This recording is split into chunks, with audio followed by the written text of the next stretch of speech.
Hey,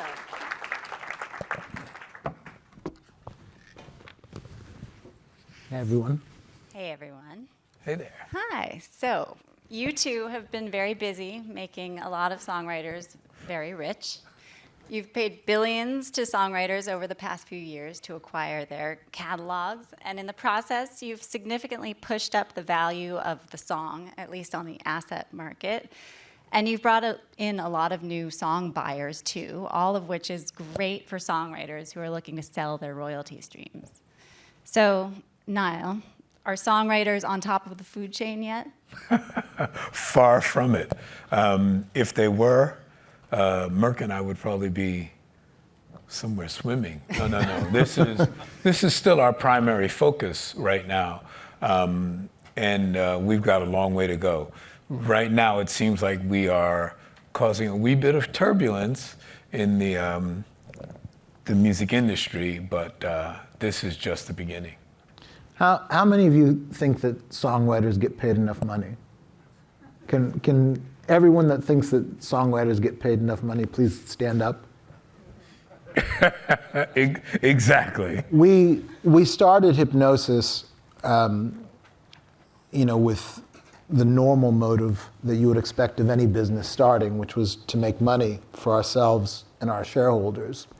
But we were very clear right from the get-go with literally every investor in the business that we didn't just have a motive, but we had an ulterior motive as well. And our ulterior motive was to change where the songwriter sits in the economic equation. So it's funny that this is the title of this presentation today, but that was something that was really at the core of it for both of us. It's what made us so committed to making this happen and making it successful, which is that, it doesn't matter whether you're pushing play on Spotify or whether you're pushing play on Apple, you do it because you love the songs of that particular artist. If you are going to see an artist play live, you're going to see them because you love their songs.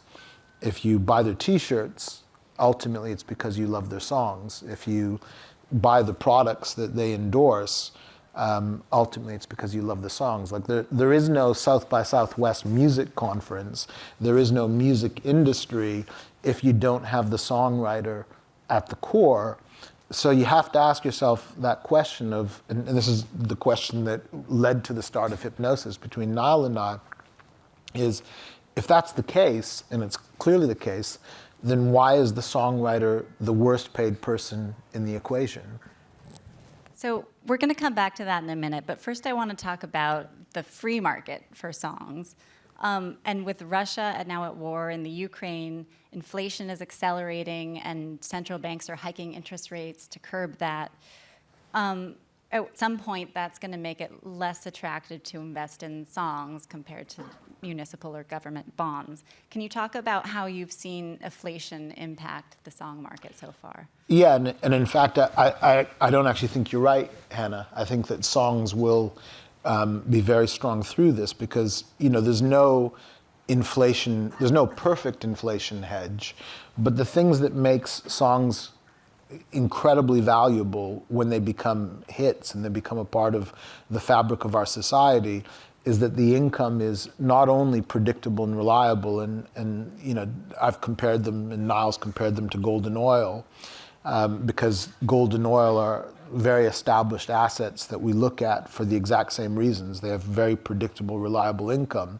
But what makes songs even better is, and this is something that's very attractive to investors, is that the revenues are uncorrelated. So it doesn't matter whether you're living your best life and you're doing it to a soundtrack of great songs, or indeed if you're looking to take comfort and escape with great songs because there's a pandemic or there's a war going on, or inflation is making it impossible for you to feed your family or whatever the case might be. That 5, 10, 15 minutes of music that you can get with a $10 Spotify or Apple subscription is something that can be the difference between you wanting to jump off a building and feeling like you're invincible. And therefore I think that in many ways great songs and music in general is about as good a hedge for inflation as you can get. So you don't see the buying frenzy cooling off at all over the next few years? No, not at all. As a matter of fact, what you see are typical market trends where when I first became financially literate, they used to always say things like the market buys the market buys the fantasy and sells the reality. The truth is that so we are not really correlated to typical market movement. You'll see a little bit just because we're in the public markets, but in the long run, you see exactly what Merck said. People will continue to listen to music whether they're high or low, and that just it has nothing to do with the price of music. It has something to do with the spirit. I mean, It's an important part of our emotional barometer, right? It's I grew up as a kid with a pretty high level of anxiety. What got me out of bed in the morning was listening to music, and you'd hear something and go, "Fuck, I can face the world now," right? And it's whether it's anxiety that's keeping you in bed or whether it's just needing to escape for 10 minutes because of the fact that life isn't particularly easy at that moment in time, or just to celebrate that life is actually amazing at that point in time, music always plays that role. But I would add something in addition to Nile's answer to the question, which is that I think what will change in the coming next couple of years is that a lot of these buyers that are pure financial buyers will start to disappear, because you can only do this well if you respect the fact that you then have a responsibility to manage that songwriter or that artist's legacy with real responsibility, right? Like that's part of the Hipgnosis philosophy, is that we're not a publishing company, we're a song management company. And we don't have 20,000 songs per person like most publishers do. We have 500 to 1,000 songs per person. And we manage those songs, as I say, in a responsible fashion, because, if you're someone like Neil Young or you're the estate of Leonard Cohen and you entrust people like ourselves with, this incredible lifetime's work, it's because not just for money. Money is obviously one component of it, but it's because you believe that we'll do a better job of managing the songs than someone else will. So as song managers, what are the tools that you use to generate more revenue out of a song? I mean, aside from placement in film and TV and commercials, that seems like the biggest form of revenue or the most potent tool you have. But are there other strategies that you use? Well, the most important thing, first and foremost, is to understand what the narrative of the songwriter is and where they fit into this incredible, music space that we're all a part of, right? So if you understand, I mentioned Leonard Cohen and Neil Young. If you understand the difference between Leonard Cohen and Neil Young, and you understand where Leonard belongs in the ecosystem, where Neil belongs in the ecosystem. These are two songwriters that are atypical in the sense that part of what makes the songs so valuable is that they're wonderful artists that wrote great songs. But the other part of what makes their songs so valuable is the fact that they conducted themselves a certain way. So if you suddenly buy Neil Young's catalog and you take a song like Ohio that is anti-war, anti-authority, anti-violence, and you start to use it in a way that's gratuitous in those areas, the people that made it predictable and reliable in the first place, which is the fans that believe in Neil's integrity and that believe in the way that Neil has conducted himself, they'll start to disappear on you because they'll smell a rat. I'm very proud that we supported Neil this year in the action that he felt he had to take against Joe Rogan and Spotify, because he felt very strongly that 200 doctors and health workers had written a letter objecting to the views that Joe Rogan was putting forth in his podcast on Spotify, and that those doctors felt that this was going to put people's health at risk and put people's lives at risk. Neil saw this letter come out, and he saw the fact that Spotify took no notice of it, Joe Rogan took no notice of it, but equally well, the media didn't take any notice of it either for the most part. And he just thought, well, okay, I've got a platform, I need to do something about this because I believe really strongly in this. So he decided to go to Spotify and say, listen, unless you guys put a disclaimer on these podcasts in order to protect people, then I'm pulling my music from the service. Now, we don't love the idea of Neil Young not being on Spotify, but we absolutely love the idea of Neil Young being Neil Young, because we know at the end of the day, as I was saying before, that's what makes his catalog so valuable. So Neil pulls his music off of Spotify because Spotify didn't react in a satisfactory manner. And the next thing you know, Neil's consumption, the consumption of Neil's music, is up 38%. Over and above what it was with Spotify, right? Because Neil fans decided that they would abandon Spotify and that they would go to wherever it was that they could get Neil Young. This is and I know you want to ask another question, but I think it's important to say this, is that the flex here is always going to be, to some degree, the artists, right? Because you don't pay your $10 a month because you like Spotify's technology versus Apple's, or you like Apple's aesthetics versus Spotify's, or you like, one or the other's editorial. At the end of the day, if you wake up tomorrow and they can't give you Neil Young or the Eurythmics or the Beatles or Nile Rodgers and Chic or whoever it might be, you're going to take your $10 and you're going to take it someplace else, because you're not buying that service for technology or aesthetics or editorial. You're buying it to give you access to music, right? And this is often forgotten. One thing she also said that we didn't quite answer was the fact that even though we have a huge amount of songs, we have a much smaller workforce that, not putting anyone else down, but much bigger. Pardon? A much bigger workforce. Well, comparatively speaking, yes. Because we have a smaller amount of songs, but they're edified and they really understand where the artist is coming from. Therefore, when they're out selling the music, they absolutely know the best fit and the best type of situation. So we get a lot fewer people saying, nah, that doesn't work. Nah, we think that we should go for a different song. When you come in with a very clear understanding of your artist, the artist's background, what the song means, what I like to call the DHM, the deep hidden meaning of the song, you sound a hell of a lot smarter.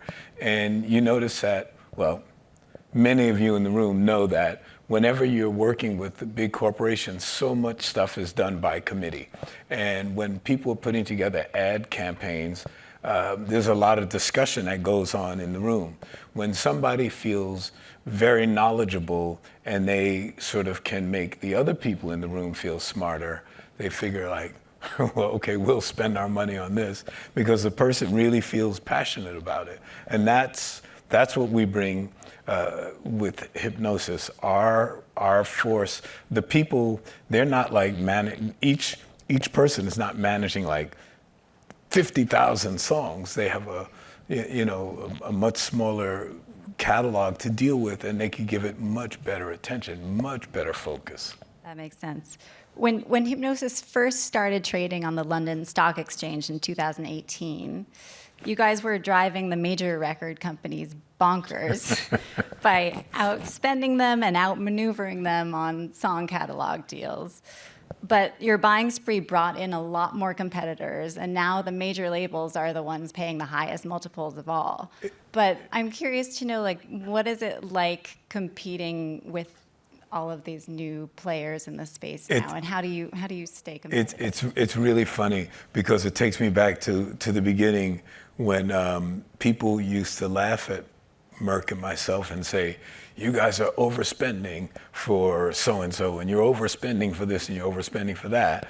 And you look at, I will not name the artist, but you will look at the artist. There was one deal that was absolutely coming to us, and they wound up having to overspend because the artist had made a deal with us, and the only way that they could keep that particular artist was to offer way more than we were offering, even though they were perfectly happy with our deal. They had to outspend us. So in fact, you go back and look and you realize that so many of the things that they laughed at us for doing, they realize that we now, in fact, were underspending because they have to, every time something really, really important comes up, they have to offer way more than us to sort of like knock us out of the ball game. Well, and now, Merck, one of the newest funds out there is, of course, the private fund that you launched this fall, Hipgnosis Songs Capital, which Blackstone backed with $1 billion, not too shabby, and which just acquired the writer's share of Leonard Cohen's catalog. So I have to ask, weren't the shareholders of your publicly traded song fund disappointed that they didn't get a piece of Hallelujah? No, so first of all, we didn't acquire just the writer's share. We acquired, there's two Leonard song catalogs. In one of them, we acquired the writer's share because Sony has the publishing and has had done for a long time. And then all the songs that Leonard wrote post-1996 until his death, we've acquired the publishing and the writer's share on. And, we were very proud of our public fund, as well as the private fund that we have with Blackstone. When you're dealing with institutional shareholders and the stock market, what you have to take into consideration is that every time you go back to the stock market and you raise money, you're diluting everybody because at the end of the day, you're letting an additional group of people in. So over the last 4 years, we had raised over $2 billion in the stock market, invested it very, very well on behalf of shareholders. And what our public shareholders wanted was they wanted a sort of 9-month period or 12-month period to do what they call re-rating the shares, where the shares are not being diluted and where they get to grow in a manner that's not being affected by public fundraisers.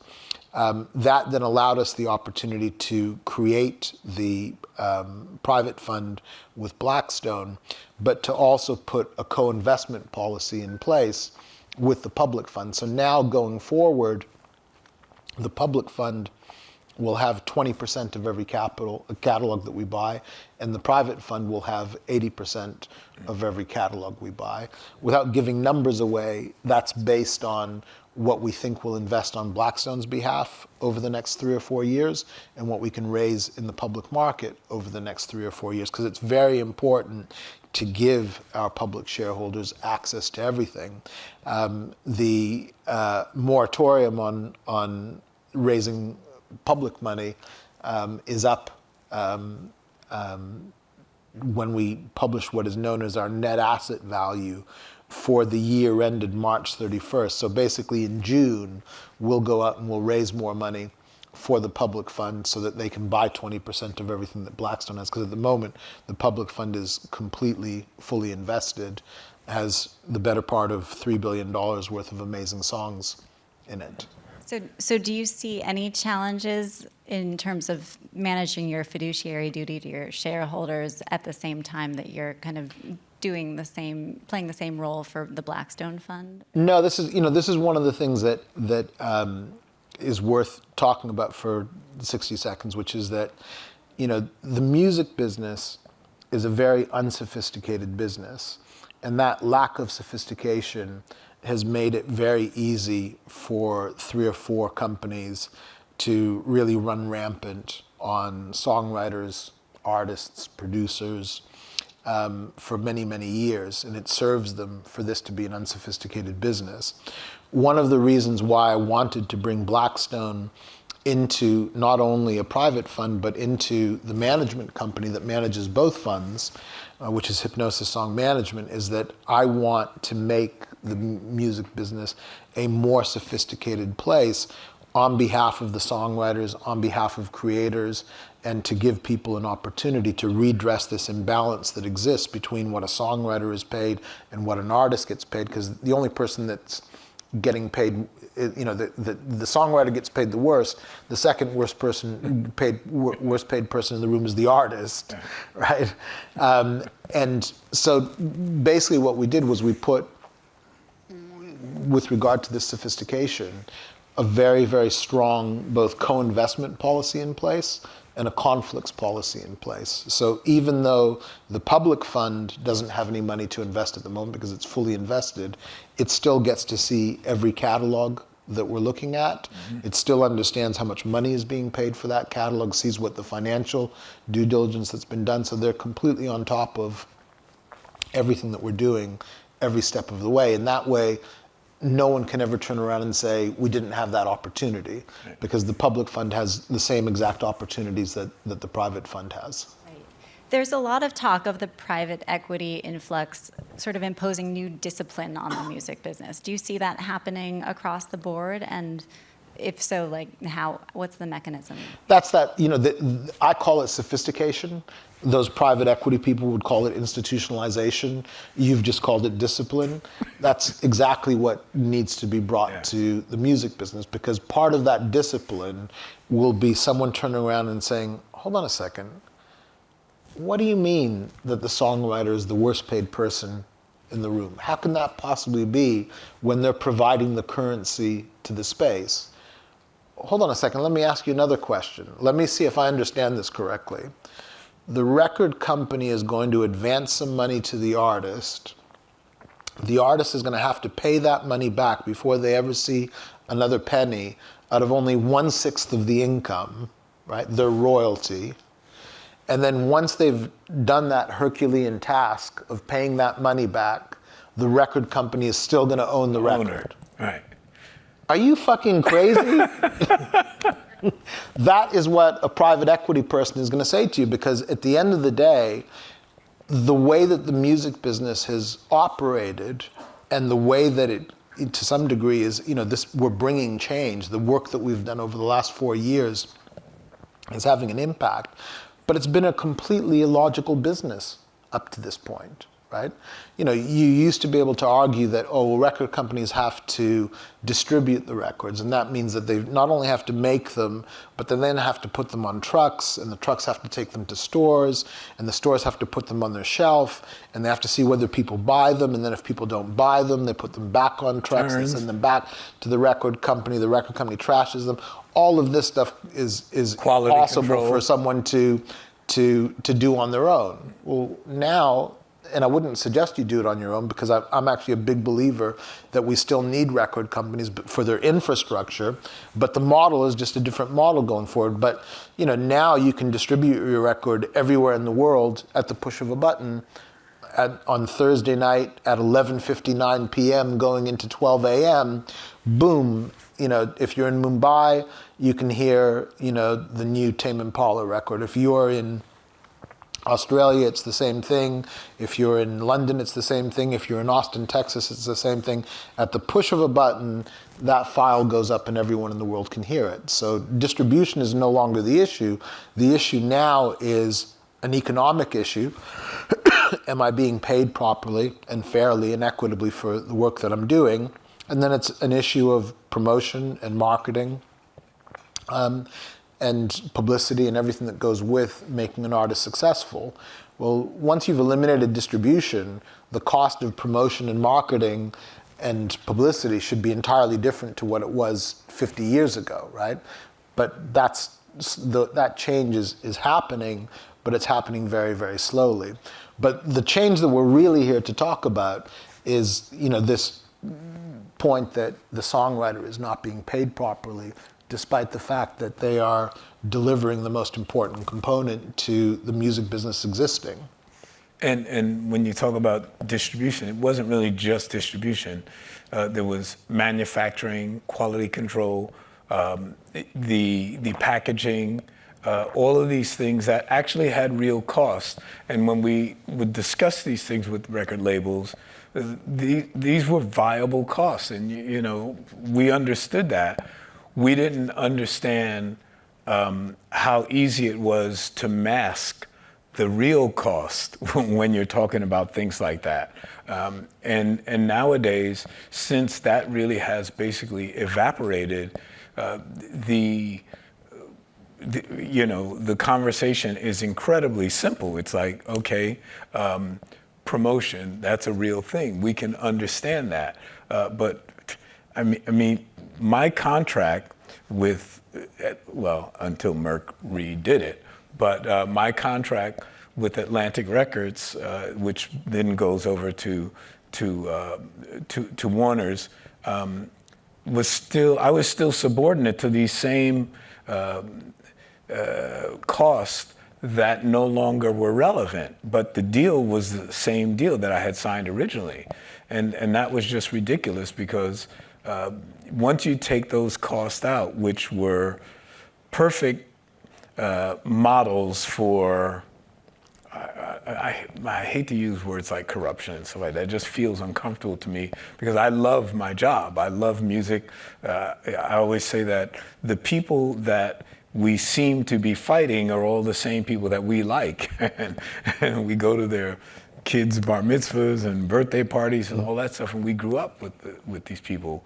But the fact that they represent shareholders that don't want to give the money back, and they've only been part of a system that's distributed the money very unequitably, now that they have the opportunity to fix it, which you would think that they would do voluntarily, because streaming has made it so much easier for them to make an incredible profit without the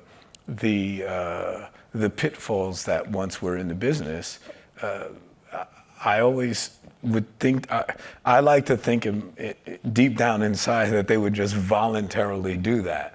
But Merck pointed out the reason why we have this, the secondary motive with Hipgnosis is because once we reach a tipping point and we can now go in and have power over the way that these new streaming deals are constructed, all of a sudden everything looks a lot differently than it did before we came into the room. If we start saying, well, nope, you can't play that one, nope, you can't play this one, all of a sudden the consumer is going to start to put pressure, as you just said, with the Neil Young situation. The consumers at the end of the day, once they start to realize that this service serves their needs better, and that's the best way that we can put pressure on them is by restricting or renegotiating what the deals are worth.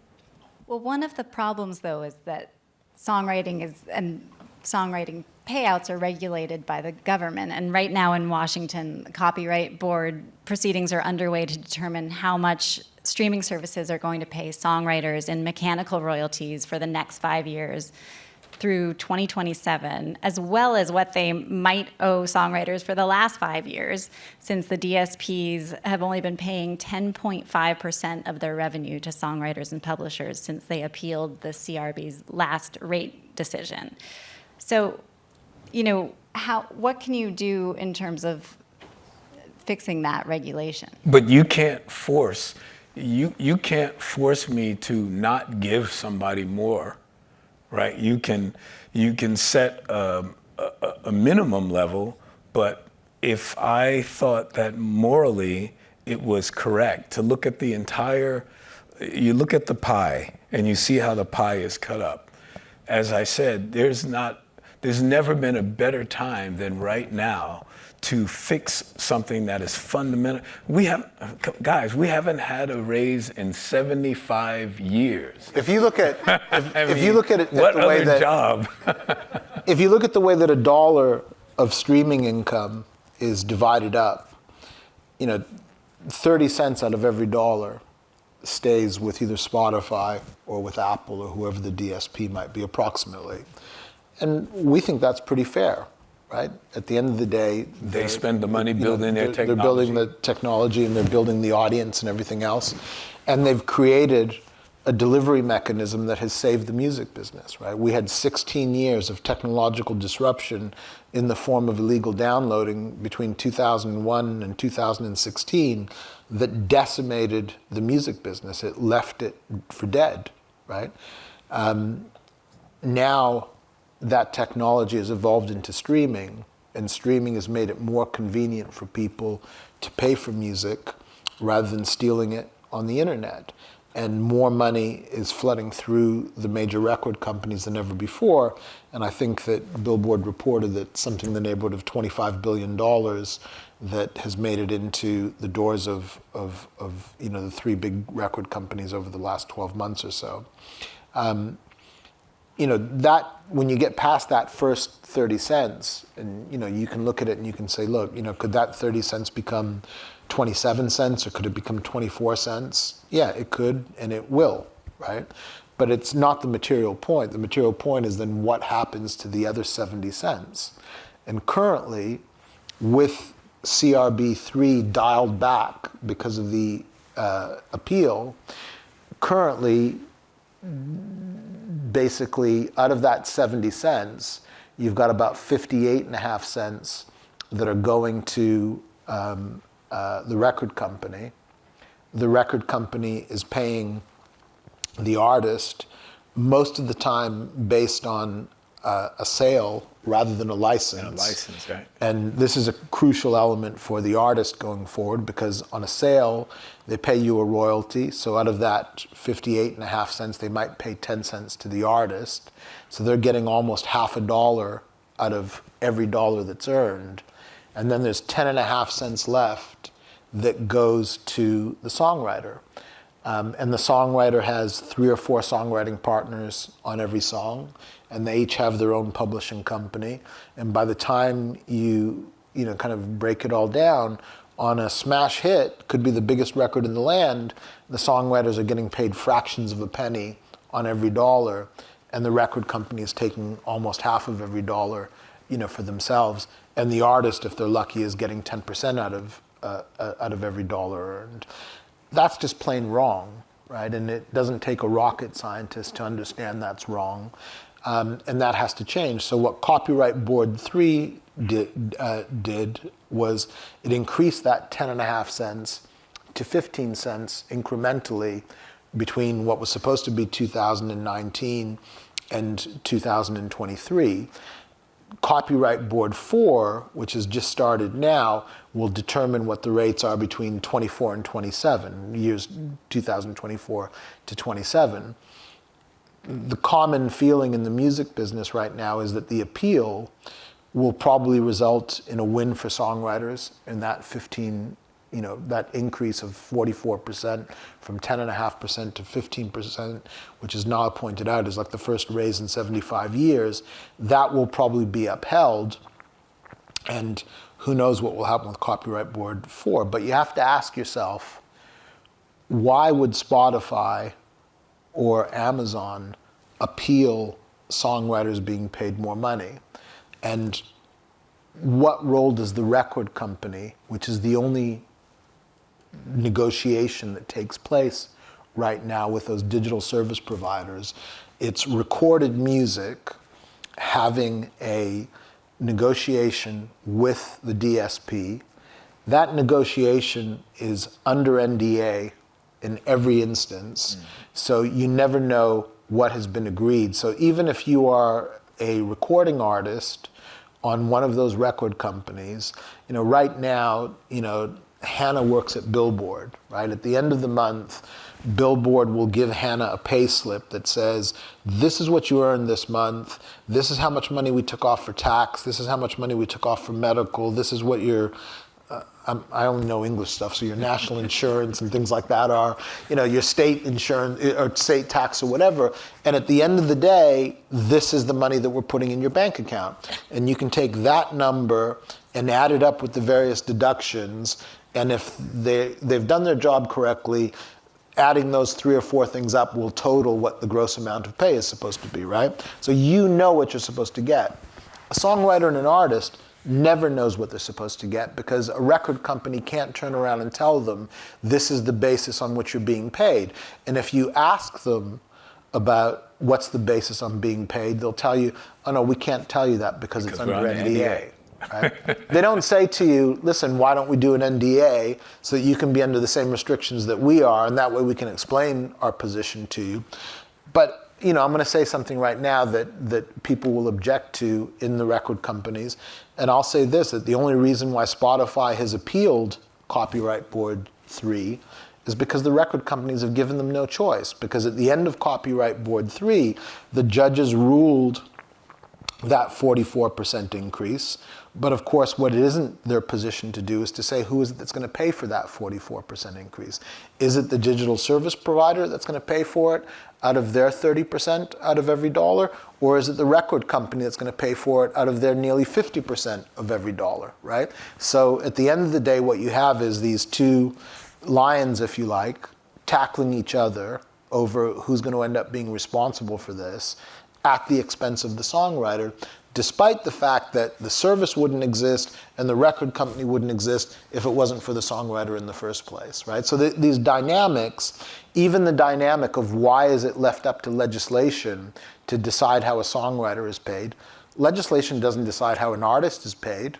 Why can't the record industry, working with publishers together, put together a deal that makes sense for songwriters, right? Because that would be too, a negotiation that would be too logical, whereas, why would you want to have a logical negotiation when you can, kind of nefariously, sort of not have to negotiate against yourself by making it legislation's responsibility. So one of the things that we're doing at Hipgnosis, and we're behind on it, but it's still very much a part of our focus, is we're creating a songwriters guild that we won't own. It'll be owned by songwriters, it'll be for songwriters, but the purpose of that guild will be to ensure that there's never a negotiation that takes place again going forward that does not have songwriters at the table negotiating on behalf of songwriters.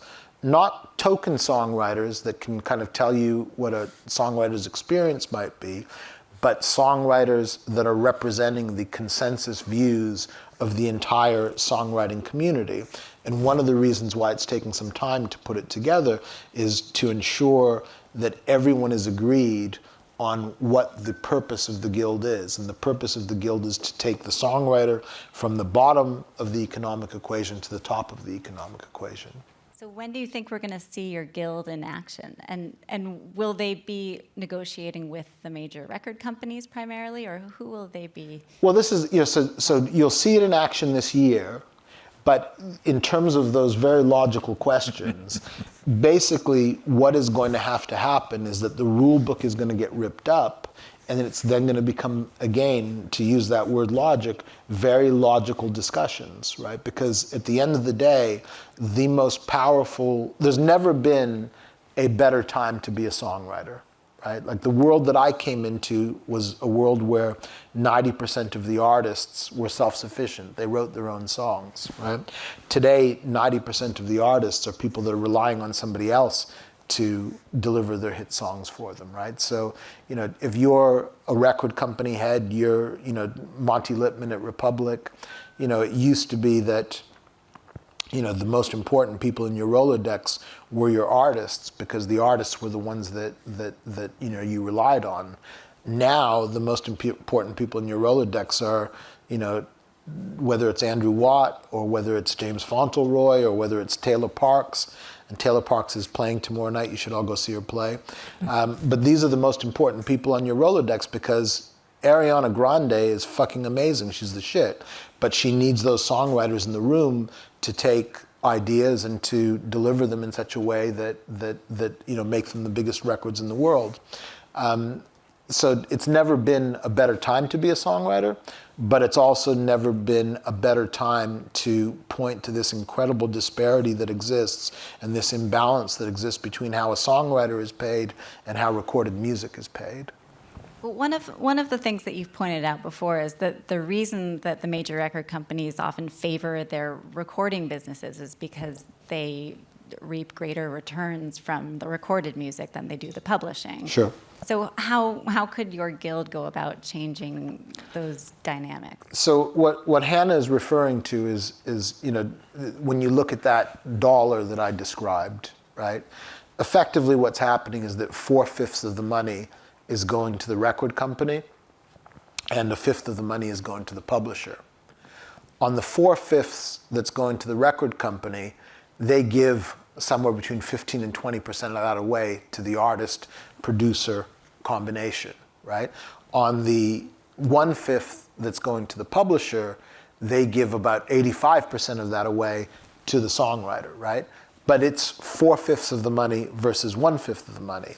And the further dynamic that colors this and that prejudices them in terms of how they deal with things is that in the recorded music side of the business, they almost always own the master. On the publishing side of the business, they rarely ever own the song, right? The song is generally, even if you're doing a co-pub deal today, the songs will come back to you eventually.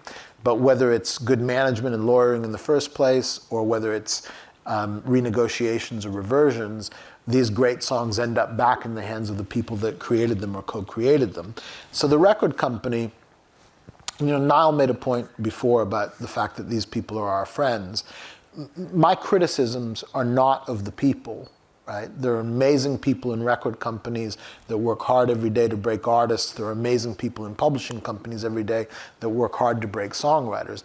My criticism is of the paradigm, right? This is a paradigm that has existed for the better part of 70 years, and it's a paradigm that does not honor or acknowledge the role that the songwriter and the artist play in a business, which is a very, very different business to what it was 70 years ago, right?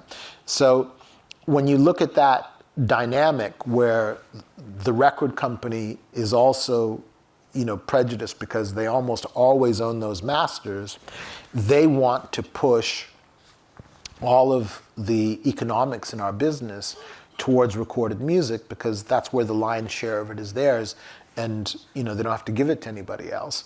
So there's a very unhealthy aspect of our business where the major recorded music companies own and control the 3 major publishing companies, right? And those companies are not able to advocate or fight for songwriters in the way that you would want them to, the way that they would like to, and the way that you would expect them to, because they're owned and controlled by the recorded music companies. The recorded music companies are sitting back and saying, no, don't forget, this is where our bread and butter is over here, and that's at the expense of the songwriter.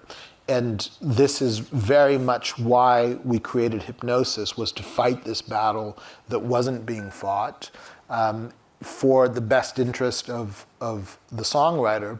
But what we also did was we created a construct whereby if songwriters got paid more money, our shareholders also got paid more money because when you've got the Church of England and you've got Invesco and Investec and Newton and AXA, all these massive institutional shareholders and the likes of Blackstone, they not only have money, but they have tremendous political clout as well. So going back to legislation, how can you expect legislation to be affected or to reflect what the true value of the songwriter is if the 3 biggest songwriting companies in the world aren't able to advocate the way that they should, right? So what we're doing is we're putting our own advocacy to work on behalf of the songwriting community and the political clout of our shareholders to work, as well as their money to work, to help change where the songwriter sits in the economic equation, because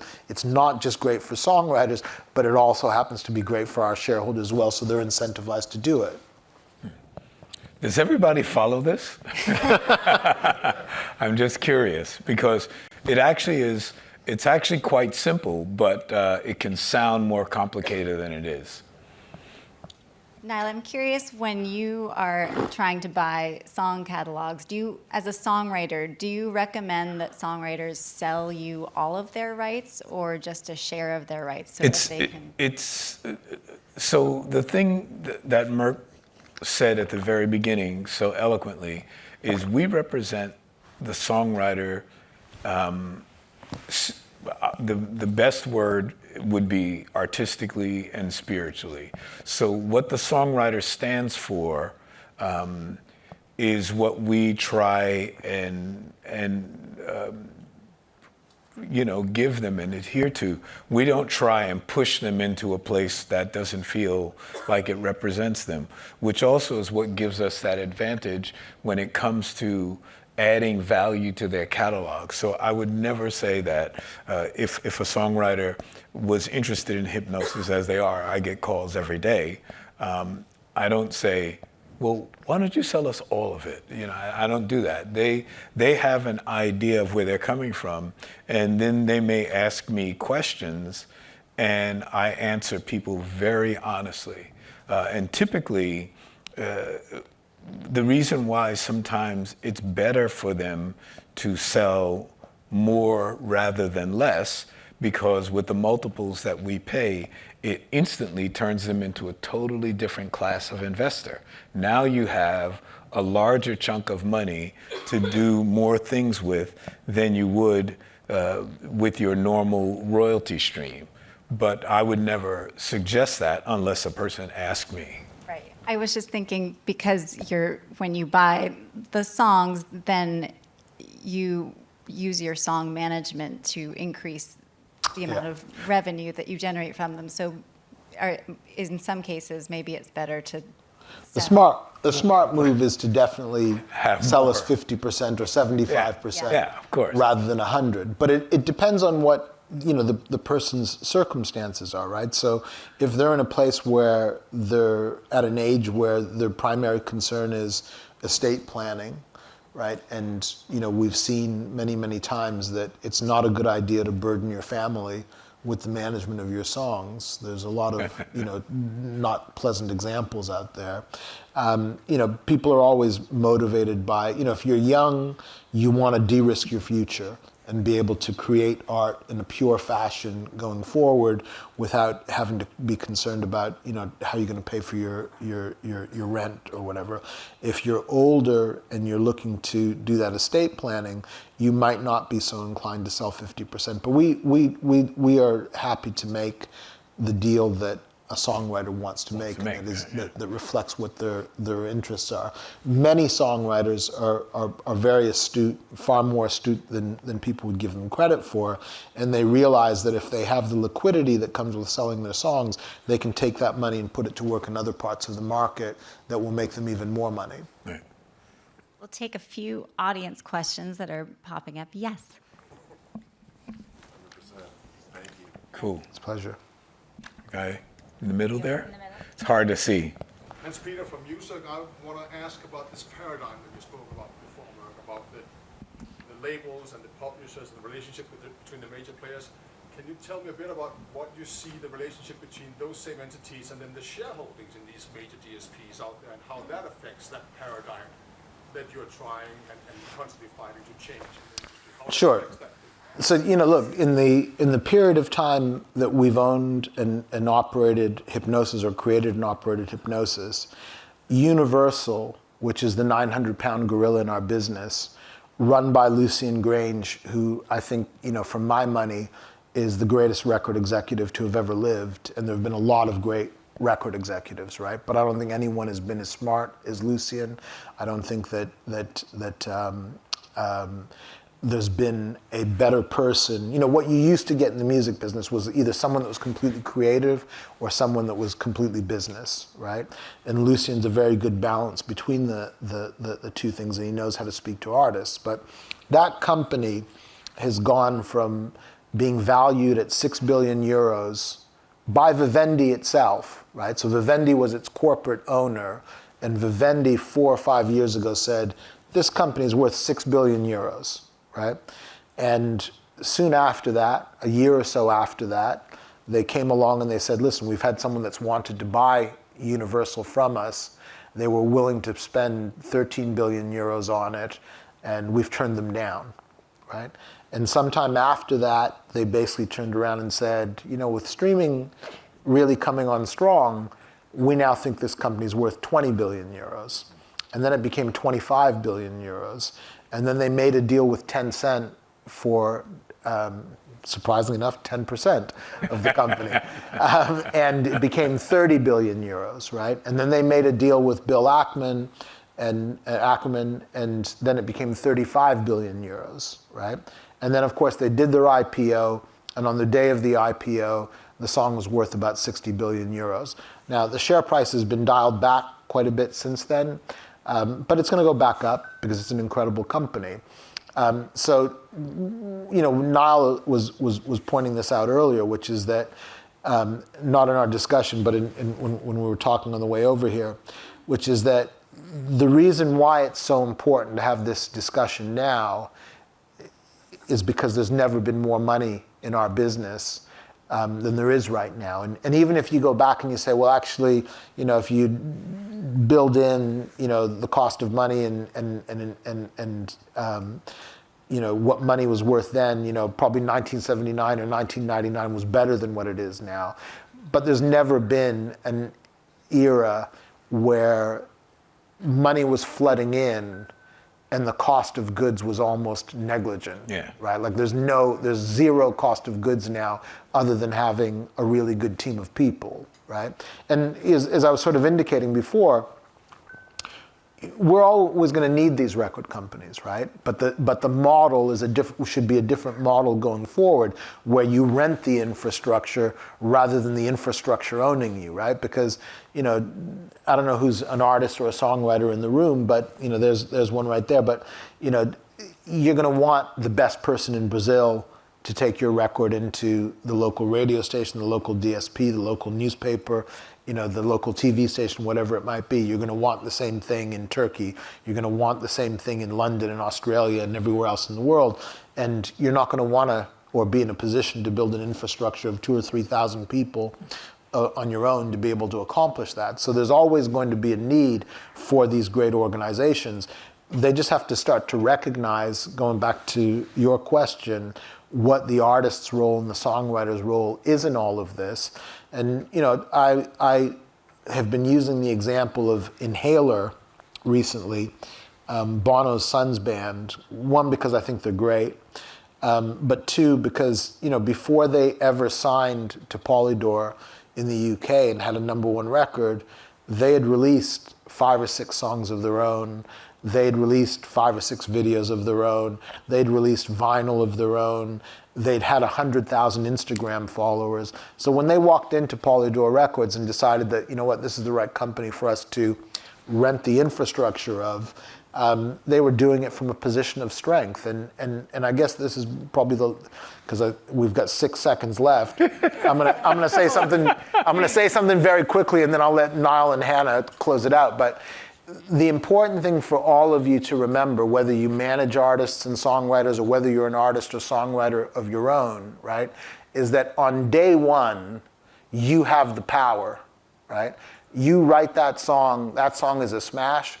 It's yours until you choose to give it away, right? And whether you choose to give it away in a co-publishing deal or whether you choose to give it away in some other manner, up until that moment that you choose to make a decision that affects the ownership of that song, it's yours, right? No one can ever take it away from you. So part of going forward, whether it's with the Song Guild or Hipgnosis, but part of ensuring that songwriters go from the bottom of the economic equation to the top of the economic equation is to educate songwriters that in the first instance that power is theirs, and then every decision that they make from that moment forward is one that shouldn't just be about the check. It should be about, hold on, am I prepared to give that away in exchange for that check? If I'm giving something away, when do I get it back? And to be very, very precise about what your planning is, in the same way if you were buying a house. Agreed. Yeah, no, it's funny. When I first started out in this business, the one thing that was important to me was that I loved it. I was an artist, and I couldn't believe that I got a a chance to do what I love and get paid for it, like Jesus. And the fact that I get first record was #1, second record was #1, I was like, wow, this is unbelievable. So the money that I used to make as a recording artist was fantastic, but what the record company really did in those days, it also gave me a platform to go out and perform. What we've realized since COVID, and a lot of artists, which is why I believe Hipgnosis is so successful right now, is a lot of artists realize that so much of their annual revenue was coming from doing live gigs. And all of a sudden, like for 3 years now, we're not doing as many live gigs, and we're going, okay, we have to depend on our record royalties. And then they become more sophisticated, and we started to look at our record royalties and go, Jesus, I mean, I sold this and I only made that. I paid back the record company advance years ago, but guess what? They still own my master. How is this fair? And they started to ask questions that they had never asked really before.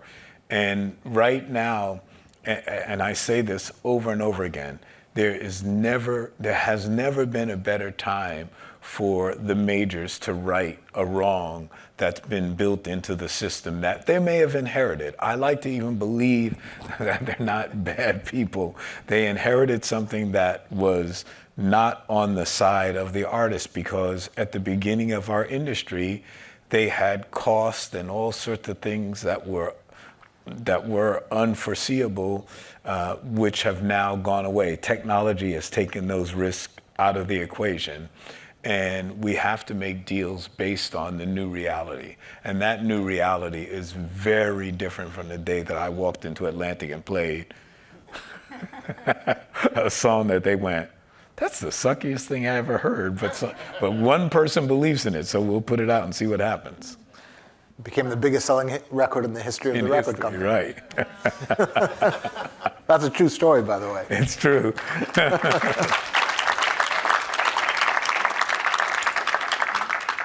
Well, Nile, Merck, thank you so much for your time. Thanks, everyone, for joining us. Thank you. Thank you Go for flying in Songwriters. for us.